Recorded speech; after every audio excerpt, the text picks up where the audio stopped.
A very good morning friends. और आज हम बात करने वाले हैं दी pharmacy council of India.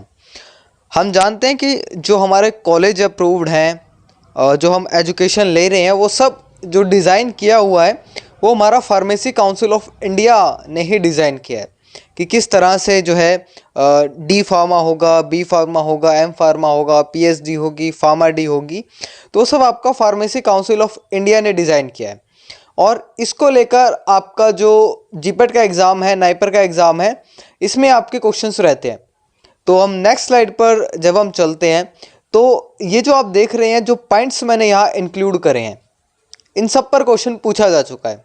Already questions आ चुका है। कोई ज़्यादा बड़ी आपकी वीडियो नहीं है, 5 स्लाइड्स में कंप्लीट है, लेकिन चांसेस हैं कि आपको ये वीडियो, ये टॉपिक आपको 4 मार्क्स दिला दे। तो एक क्वेश्चन आपसे पहले पूछा हुआ है कि पीसीआई जो है वो फॉर्म कब हुई थी। जो पीसीआई का फाउंडेशन हुआ था वो 1948 में हुआ था अंडर दी फार्मेसी एक्ट 1948। और उसमें भी आपका जो सेक्शन है, सेक्शन 8 के अंडर जो है आपका फार्मेसी काउंसिल ऑफ इंडिया जो है उसका आपका जो है फाउंडेशन हुआ था। उसके बाद पूछा जाता है कि पीसीआई रिकॉन्स्टिट्यूटेड, यानी कितने सालों बाद पीसीआई रिकॉन्स्टिट्यूट होती है।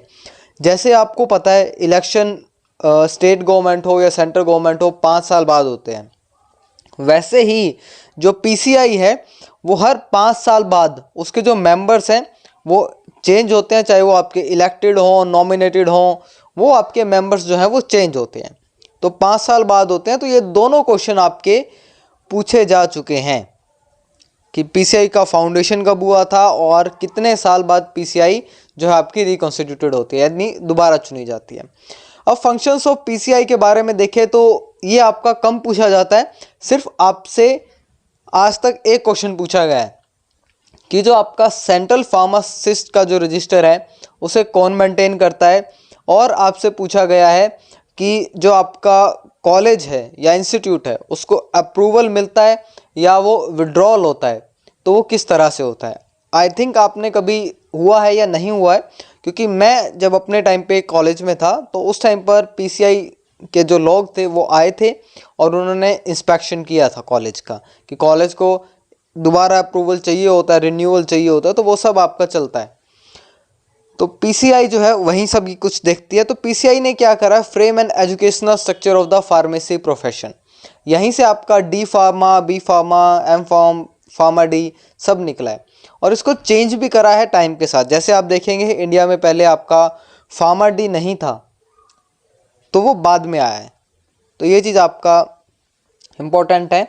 इन मेकिंग एजुकेशन रेगुलेशंस, जो रेगुलेशंस है कि कितने साल का कोर्स होगा, उसमें कोई एग्जिट एग्ज़ाम, जैसे अब डी फार्मा के लिए कह रहे हैं जो डिप्लोमा करते हैं उनके लिए कि कोई एग्जिट एग्ज़ाम होगा नहीं होगा, एम फार्मा में एडमिशन लेना है तो क्या क्राइटेरिया होगा, पीएचडी में लेना है तो जीपेट काउंट होगा नहीं होगा, तो वो सारी चीज़ें जो है यहाँ पर डिस्कस करते हैं ये।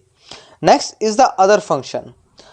ये इंपॉर्टेंट पॉइंट है, recognise the qualification granted outside the territory to which pharmacy act extend. इसका मतलब क्या है, मान लेते हैं कि आपने यहाँ से इंडिया से डिप्लोमा किया है या डिग्री की है, आप किसी और कंट्री में जाके काम करना चाहते हैं, कनाडा में करना चाहते हैं, यूएसए में या सऊदी अरबिया में, दुबई में, तो वहाँ पर आप काम करना चाहते हैं।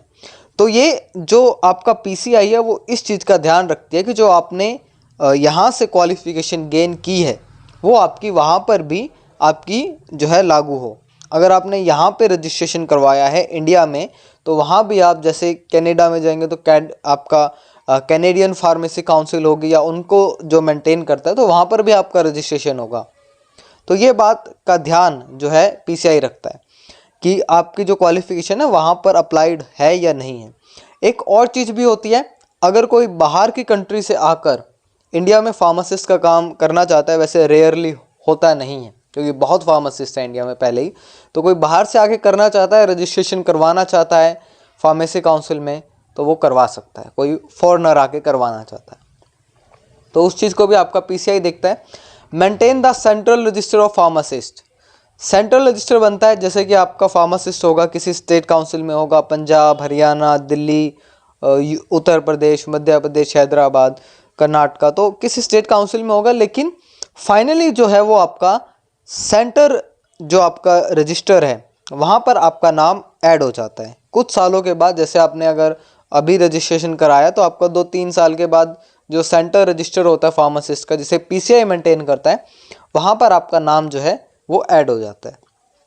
Approval and the withdrawal of institutes, कि किस कॉलेज को अप्रूवल देना है कि वहाँ पर D pharma degree M pharma पढ़ाया जा सकता है, नहीं पढ़ाया जा सकता है, पीएचडी वहाँ पर हो सकती है, फार्मा में नहीं हो सकती है, तो वो चीज़ आपकी पीसीआई देखता है कि वहाँ पर इक्विपमेंट्स क्या है, फैसिलिटीज़ क्या हैं, तो उस सबको पीसीआई ही हैंडल करता है। आप इंडिया में बहुत सारे कॉलेज देखेंगे जहाँ पे सिर्फ डिप्लोमा है और वो बहुत इजीली जो है कोई इतनी ज़्यादा स्ट्रिक्टनेस नहीं है कि आपको क्लास अटेंड करनी है, ये 75 अटेंडेंस चाहिए आपको, तो बहुत इजीली जो है डिप्लोमा फार्मा का कर लेते हैं। नेक्स्ट स्लाइड पर जब हम चलते हैं तो आई थिंक ये आपकी मोस्ट इम्पॉर्टेंट स्लाइड है, द मेंबर्स ऑफ पीसीआई, क्योंकि इसको लेकर बहुत बार क्वेश्चन पूछा जा चुका है और आने वाले एग्जाम्स में भी पूछा ही जाएगा। तो 3 टाइप्स के मेंबर हैं जिनसे पीसीआई आपकी कॉन्स्टिट्यूट हुई है, जिनसे आपकी पीसीआई बनी है। सबसे पहले आप देखेंगे एक्स ऑफिसो मेंबर। इसका मतलब क्या होता है वो मैं आपको बताता हूँ। Second is the nominated member and third is elected members. तो नॉमिनेटेड जो मेंबर्स हैं इनको आपकी गवर्नमेंट ऑफ इंडिया मींस जो आपकी सेंट्रल गवर्नमेंट है, जैसे अभी बीजेपी की गवर्नमेंट है, तो वो इस टाइम पर मेंबर्स को नॉमिनेट करेगी कि ये आपके नॉमिनेटेड ही हैं, इनका कोई इलेक्शन नहीं होता है। वो आपके सेंट्रल गवर्नमेंट ने जिन्हें चुनकर भेज दिया, नॉमिनेट कर दिया, तो वो मेंबर्स आपके होंगे ही होंगे। नेक्स्ट होता है इलेक्टेड मेंबर्स। एक आपका फ़र्क होता है सिलेक्शन में और एक आपका होता है इलेक्शन। जैसे आप देखते हैं वोट डाले जाते हैं तो उसे इलेक्शन कहते हैं, एक आपका वर्ड होता है सिलेक्शन। तो दोनों में फ़र्क इतना ही है कि जो इलेक्शन वर्ड यूज़ होता है वो इसलिए होता है कि आप अपनी समझदारी से सोच विचार करके उस चीज़ को चुनते हैं, जबकि सिलेक्शन में क्या होता है आप सिर्फ बाहरी जो ऑर्गेनोलेप्टिक्स प्रॉपर्टीज़ हैं उसी चीज़ को देखकर आप चूज़ कर लेते हैं कुछ। तो ये इलेक्टेड मेंबर्स हैं, इनका इलेक्शंस होते हैं।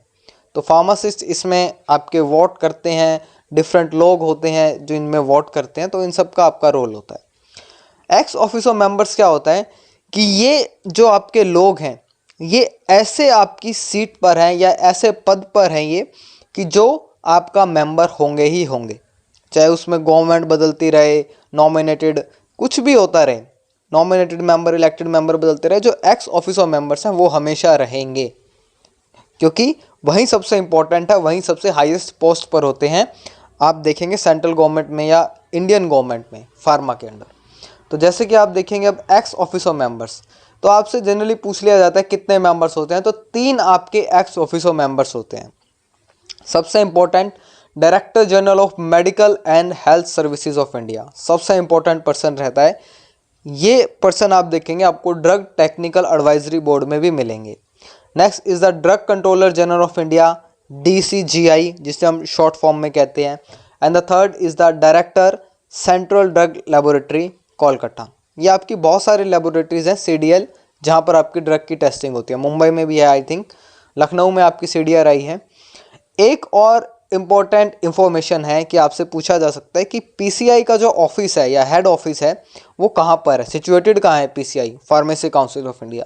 तो ये आपका न्यू दिल्ली में सिचुएटेड है, ओखला इंडस्ट्रियल एरिया के पास। अगर आप नॉर्थ की तरफ रहते हैं तो आप खुद जाके भी एक बार देख सकते हैं। तो ये आपका रहता है। तो 3 आपके मेंबर्स हैं x officer, director general of medical and health service of India, next is the DCGI drug controller general of India, फिर आपका डायरेक्टर है सेंट्रल ड्रग लेबोरेटरी कोलकाता। पहले यहाँ पर कैलकाटा होता था, अब कोलकाता होता है। इलेक्टेड मेंबर्स जो कि आपके इलेक्शन से चुने जाते हैं, तो यहाँ पर आप देखेंगे ये टोटल 8 होते हैं, जिसमें से 6 मेंबर्स जो हैं आपके वो टीचर्स होते हैं। आप देखेंगे आपके कॉलेज में अगर आप अच्छे इंस्टीट्यूट से हैं तो वहाँ पर आपको लोग मिल जाएंगे ऐसा। At least 1 teacher of each of the following subjects, कम से कम एक टीचर इन सब्जेक्ट्स में से होना चाहिए, और ज़्यादा भी हो सकता है, 2 भी हो सकते हैं। तो आप देखेंगे फार्माकोलॉजी, फार्माकोग्नोसी, फार्मास्यूटिकल केमिस्ट्री, और यहाँ पर आप देखेंगे कई बार आपको फार्मेसी भी लिखा हुआ मिलता है। फार्मेसी का मतलब है कि जिन्होंने आपका डिग्री किया है सिर्फ बैचलर इन फार्मेसी, उनको भी चूज़ किया जाता है जो डिप्लोमा होल्डर्स को पढ़ाते हैं। तो ये आपकी चीज़ें रहती हैं। तो इलेक्टेड बाय द यूजीसी, जो आपका यूनिवर्सिटी ग्रांट कमीशन है, amongst teacher of Indian universities diploma और आपके जो हैं डिग्री जिन्होंने किया है, तो ये उनकी क्वालिफिकेशन है कि उन्होंने डिप्लोमा किया हो, डिग्री किया हो। तो ऐसा रहता है कि आपका फार्माकोलॉजी, फार्माकोग्नोसी, फार्मास्यूटिकल केमिस्ट्री और आपका एक फार्मेसी प्रैक्टिस ये भी होता है इसमें। तो आप इंक्लूड कर सकते हैं यहाँ पर कि फार्मेसी प्रैक्टिस। तो ये आपके 6 मेंबर्स हैं और ये 6 आपके टीचर्स हो गए यहाँ पर। जनरली आप देखेंगे तो जनरली जिन टीचर्स को बहुत ज़्यादा एक्सपीरियंस हो जाता है गवर्नमेंट कॉलेजेस में, तो आई थिंक उन्हें ज़्यादातर चूज़ किया जाता है यूजीसी से। Next is the 1 member elected by the medical council of India. तो एमसीआई जो इसे शॉर्ट फॉर्म में कहते हैं, तो एक मेंबर एमसीआई सिलेक्ट करता है, कोई डॉक्टर हो सकता है, कुछ भी हो सकता है उसे। Next is the 1 member selected by the state pharmacy council. जैसे आप कोई हरियाणा स्टेट से है, पंजाब से है, जम्मू कश्मीर से है, कहीं से भी है, तो वहाँ का एक आपका फार्मासिस्ट रहता है और उसको हम एक ही जो आपका मेंबर है वो काउंट करते हैं। तो यहाँ पर आपके 8 मेंबर्स हो गए, 6 आपके टीचर्स थे फार्माकोलॉजी, फार्माकोग्नोसी, फार्मास्यूटिकल केमिस्ट्री और फार्मेसी प्रैक्टिस से। एक तो होना ही चाहिए, एक से ज़्यादा भी हो सकते हैं। तो 6 मेंबर्स ऐसे हैं, हो सकता है 2 कॉलोजी के ले लें, तो ये यूजीसी के ऊपर डिपेंड करता है। एक मेंबर आपका MCI medical council of India से हो गया, एक मेंबर जो है आपका स्टेट फार्मेसी काउंसिल, हर एक स्टेट या फिर यूनियन टेरिटरी जैसे चंडीगढ़ है या कुछ और है आपका, जैसे अब लद्दाख को आपका यूनियन टेरिटरी बनाया तो वहाँ से एक आपका रहेगा। नेक्स्ट जब हम बात करते हैं नॉमिनेटेड मेंबर्स की, तो ये भी 8 ही होते हैं। तो 8 आपके इलेक्टेड थे, 8 आपके नॉमिनेटेड हैं और आपके 3 जो थे वो आपके थे एक्स ऑफिसो। तो ये आपके कुछ 19 मेंबर हो जाते हैं। 6 मेंबर्स ये आपकी गवर्नमेंट ऑफ इंडिया नॉमिनेट कर, या 8 के 8 नॉमिनेट आपके जो है नॉमिनेट करते हैं। 6 जो है आपके, तो इसमें से 4 तो ऐसे होने चाहिए या 4 से ज़्यादा कि जिन्होंने डिप्लोमा किया हो या डिग्री की हो फार्मेसी में, यानी डिप्लोमा या बैचलर डिग्री होल्डर हो न, और आपके या फिर वो फार्मेसी प्रैक्टिस में हो, फार्मास्यूटिकल केमिस्ट्री में हो। तो ये आपका रहता है जिन्होंने डिप्लोमा या डिग्री किया है, तो इन सब्जेक्ट्स में हो सकता है। Next is the 1 representative of UGC and AICT. UGC होता है आपका यूनिवर्सिटी ग्रांट कमीशन, एआईसीटी आपका होता है all India council of technical education, जहाँ से आपकी जीपैट की स्कॉलरशिप आती है। पहले एआईसीटी आपका जीपैट कंडक्ट कराता था, अब आपका एनटीए कंडक्ट कराता है।